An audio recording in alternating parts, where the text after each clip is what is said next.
সংস্কারের বিষয়গুলো ছিল, এখানে রাজনৈতিক যে সংস্কার সেখানে কি হওয়া উচিত? সেখানে রাজনীতি মানবতা ভিত্তিক হতে হবে এবং গোষ্ঠীবাদী রাজনীতিকে অপরাধ হিসেবে চিহ্নিত করতে হবে।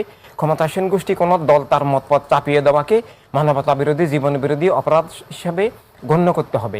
যেমন একটা চোর ডাকাতের সমিতি হলো, তারা যদি নিবন্ধন চান যে আমরা বিনা বাধায় চুরি ডাকাতি করতে চাই, এটাকে যেমন ন্যায়ের দৃষ্টিতে স্বীকৃতি দেওয়া যায় না, সেভাবে অন্য মানুষের জীবন অস্বীকার করবে, খুন জুলুম লুট করবে, এই ধরনের জীবন বিরোধী, মানবতা বিরোধী অন্যায় অপরাধকে রাজনীতি হিসাবে স্বীকৃতিই দেওয়া যাবে না। দর্শনীতি রাজনীতি হতে পারে না। বর্তমানে যে ধর্মের নামে রাজনীতি এবং জাতিগত, গোষ্ঠীগত, সাম্প্রদায়িক যে রাজনীতি, এগুলো আসলে রাজনীতিই বলা যায় না। এবং বিশেষভাবে রাজনীতির একটা সংজ্ঞা থাকতে হবে যে দল এবং রাজনৈতিক দলের পার্থক্য আছে।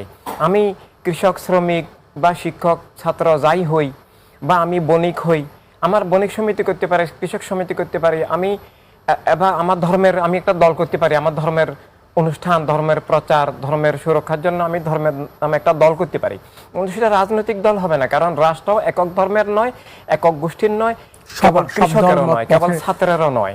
এই দাবির জায়গা থেকে কিন্তু গত 15 বছরে যে সরকার ছিল তাদের বিভিন্ন অপতৎপরতার বিরুদ্ধে ছাত্র জনতা কিন্তু আন্দোলন করেছে। সাম্প্রতিক সময় আমরা দেখেছি নতুন অন্তর্বর্তীকালীন সরকার বাংলাদেশের দায়িত্ব নিয়েছে।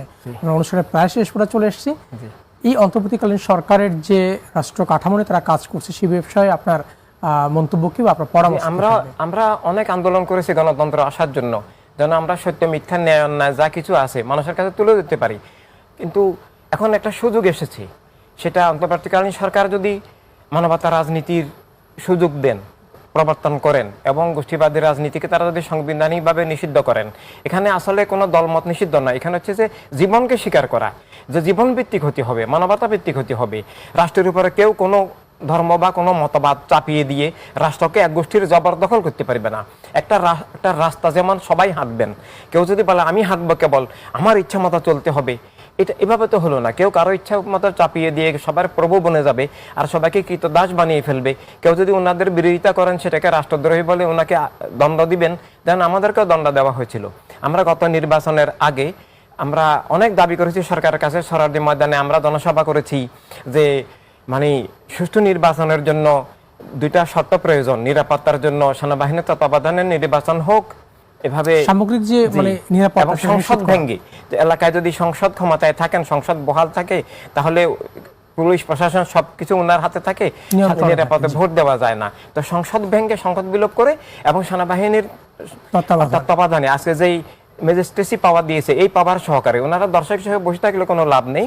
যে ভোট গণনা থেকে শুরু করে ডিক্লারেশন সবকিছু যেন নির্বাচন হয়। তো সরকার তো মানবেন না ওনাদের অসৎ নির্বাচনের ইচ্ছা। পরে আমরা হাইকোর্টে গেলাম, সুপ্রিম কোর্টে গেলাম। সুপ্রিম কোর্ট আমাদেরকে এই অপরাধে, যে তৎকালীন সুপ্রিম কোর্ট আসলে রায়গুলো তো রাজনৈতিকভাবে হতো, যে আমরা সুষ্ঠু নির্বাচন চেয়েছি, সেই অপরাধে আমাদের সংগঠনকে জরিমানা করেছে।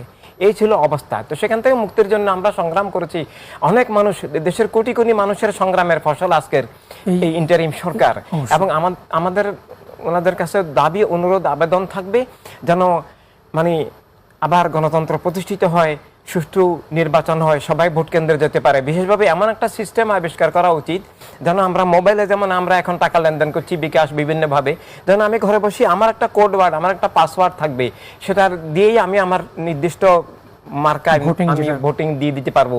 তাহলে আমার নিরাপত্তাও নষ্ট হলো না, ঝুঁকি রইলো না, আমার সময়ও নষ্ট হলো না, আমি ঘরে, অফিসে, আদালতে, মা বোনরা সবাই আমরা অংশগ্রহণ করতে পারলাম। জি।